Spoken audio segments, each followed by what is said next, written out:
Job chapter 30.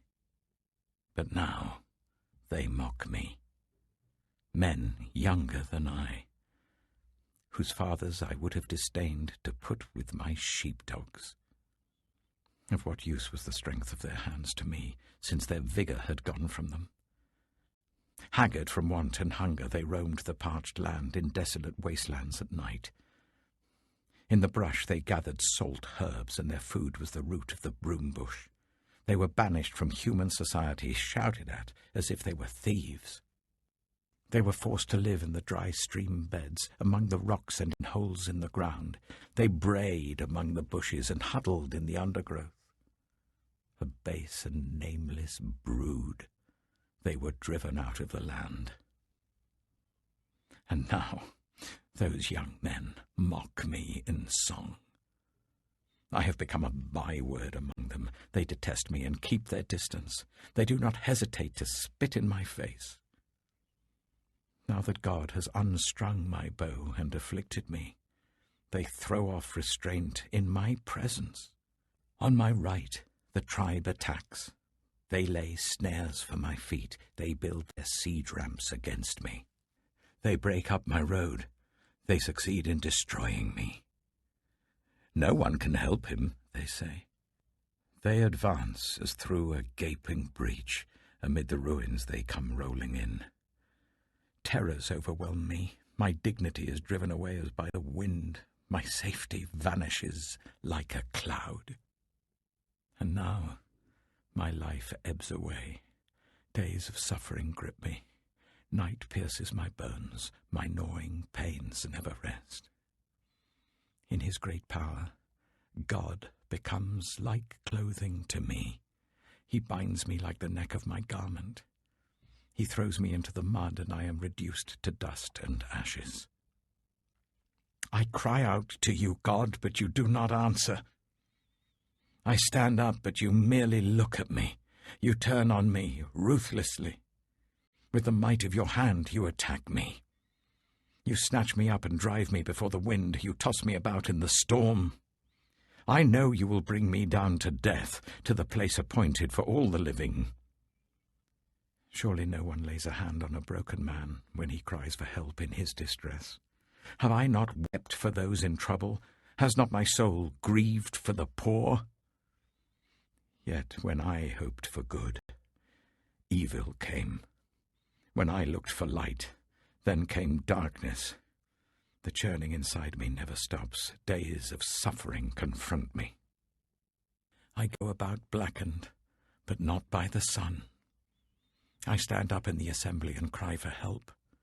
I have become a brother of jackals, a companion of owls. My skin grows black and peels. My body burns with fever. My lyre is tuned to mourning, and my pipe to the sound of wailing.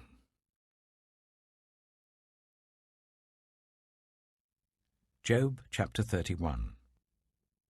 I made a covenant with my eyes, not to look lustfully at a young woman. For what is our lot from God above, our heritage from the Almighty on high? Is it not ruin for the wicked? Disaster for those who do wrong? Does he not see my ways and count my every step? If I have walked with falsehood, or my foot has hurried after deceit, let God weigh me in honest scales, and he will know that I am blameless. If my steps have turned from the path, if my heart has been led by my eyes, or if my hands have been defiled, then may others eat what I have sown, and may my crops be uprooted. If my heart has been enticed by a woman, or if I have lurked at my neighbour's door, then may my wife grind another man's grain, and may other men sleep with her. For that would have been wicked, a sin to be judged. It is a fire that burns to destruction. It would have uprooted my harvest. If I have denied justice to any of my servants, whether male or female, when they had a grievance against me, what will I do when God confronts me? What will I answer when called to account? Did not he who made me in the womb make them? Did not the same one form us both within our mothers?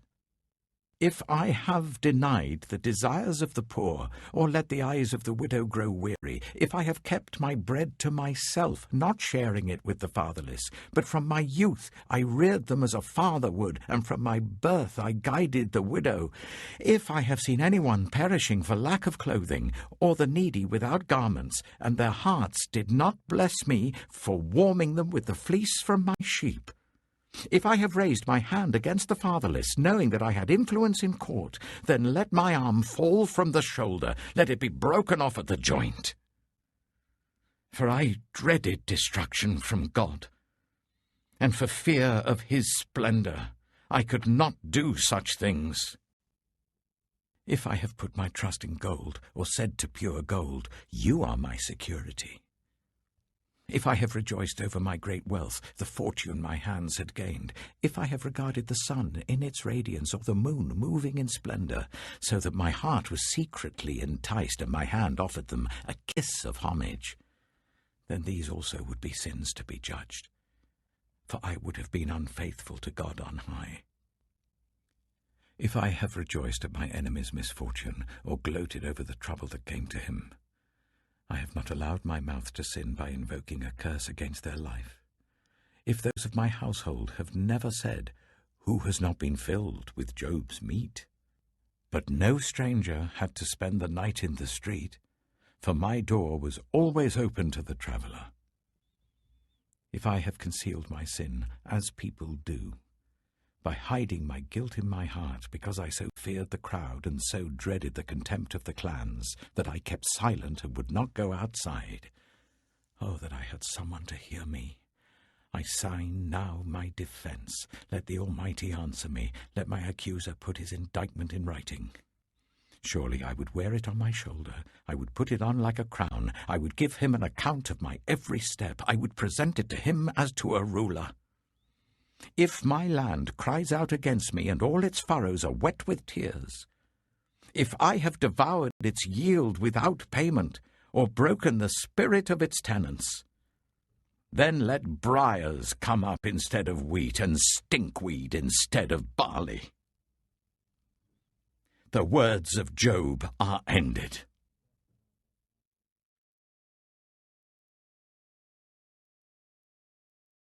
Job Chapter 32. So these three men stopped answering Job, because he was righteous in his own eyes. But Elihu, son of Barachel, the Buzite of the family of Ram, became very angry with Job for justifying himself rather than God. He was also angry with the three friends because they had found no way to refute Job, and yet had condemned him. Now Elihu had waited before speaking to Job because they were older than he. But when he saw that the three men had nothing more to say, his anger was aroused. So Elihu, son of Barachel, the Buzite, said, I am young in years, and you are old. That is why I was fearful, not daring to tell you what I know. I thought age should speak, advanced years should teach wisdom. But it is the spirit in a person, the breath of the Almighty, that gives them understanding. It is not only the old who are wise, not only the aged who understand what is right. Therefore I say, listen to me. I too will tell you what I know. I waited while you spoke. I listened to your reasoning. While you were searching for words, I gave you my full attention. But not one of you has proved Job wrong. None of you has answered his arguments. Do not say, we have found wisdom. Let God, not a man, refute him. But Job has not marshalled his words against me, and I will not answer him with your arguments. They are dismayed and have no more to say. Words have failed them. Must I wait, now that they are silent, now that they stand there with no reply? I too will have my say. I too will tell what I know. For I am full of words, and the spirit within me compels me. Inside I'm like bottled-up wine, like new wineskins ready to burst. I must speak and find relief. I must open my lips and reply. I will show no partiality, nor will I flatter anyone. For if I were skilled in flattery, my Maker would soon take me away. Romans, chapter 14. Accept the one whose faith is weak, without quarrelling over disputable matters. One person's faith allows them to eat anything, but another whose faith is weak eats only vegetables. The one who eats everything must not treat with contempt the one who does not, and the one who does not eat everything must not judge the one who does, for God has accepted them. Who are you to judge someone else's servant? To their own master servants stand or fall, and they will stand, for the Lord is able to make them stand. One person considers one day more sacred than another considers every day alike. Each of them should be fully convinced in their own mind. Whoever regards one day as special does so to the Lord. Whoever eats meat does so to the Lord, for they give thanks to God. And whoever abstains does so to the Lord, and gives thanks to God. For none of us lives for ourselves alone, and none of us dies for ourselves alone. For if we live for the Lord, and if we die for the Lord. So whether we live or die, we belong to the Lord. For this very reason Christ died and returned to life, so that he might be the Lord of both the dead and the living. You then, why do you judge your brother or sister? Or why do you treat them with contempt? For we will all stand before God's judgment seat. It is written, "As surely as I live, says the Lord, every knee will bow before me, every tongue will acknowledge God." So then each of us will give an account of ourselves to God. Therefore let us stop passing judgment on one another. Instead, make up your mind not to put any stumbling block or obstacle in the way of a brother or sister. I am convinced, being fully persuaded in the Lord Jesus, that nothing is unclean in itself. But if anyone regards something as unclean, then for that person it is unclean. If your brother or sister is distressed because of what you eat, you are no longer acting in love. Do not by your eating destroy someone for whom Christ died. Therefore do not let what you know is good be spoken of as evil. For the kingdom of God is not a matter of eating and drinking, but of righteousness, peace, and joy in the Holy Spirit. Because anyone who serves Christ in this way is pleasing to God and receives human approval. Let us therefore make every effort to do what leads to peace and to mutual edification. Do not destroy the work of God for the sake of food. All food is clean, but it is wrong for a person to eat anything that causes someone else to stumble. It is better not to eat meat or drink wine or do anything else that will cause your brother or sister to fall. So whatever you believe about these things, keep between yourself and God. Blessed is the one who does not condemn himself by what he approves. But whoever has doubts is condemned if they eat, because their eating is not from faith, and everything that does not come from faith is sin. Psalm 34. I will extol the Lord at all times. His praise will always be on my lips. I will glory in the Lord. Let the afflicted hear and rejoice. Glorify the Lord with me. Let us exalt his name together. I sought the Lord, and he answered me. He delivered me from all my fears. Those who look to him are radiant. Their faces are never covered with shame. This poor man called, and the Lord heard him. He saved him out of all his troubles. The angel of the Lord encamps around those who fear him, and he delivers them. Taste and see that the Lord is good. Blessed is the one who takes refuge in him. Fear the Lord, you his holy people, for those who fear him lack nothing. The lions may grow weak and hungry, but those who seek the Lord lack no good thing. Come, my children, listen to me. I will teach you the fear of the Lord. Whoever of you loves life and desires to see many good days, keep your tongue from evil and your lips from telling lies. Turn from evil and do good. Seek peace and pursue it. The eyes of the Lord are on the righteous, and his ears are attentive to their cry. But the face of the Lord is against those who do evil, to blot out their name from the earth. The righteous cry out, and the Lord hears them. He delivers them from all their troubles. The Lord is close to the broken-hearted, and saves those who are crushed in spirit. The righteous person may have many troubles, but the Lord delivers him from them all.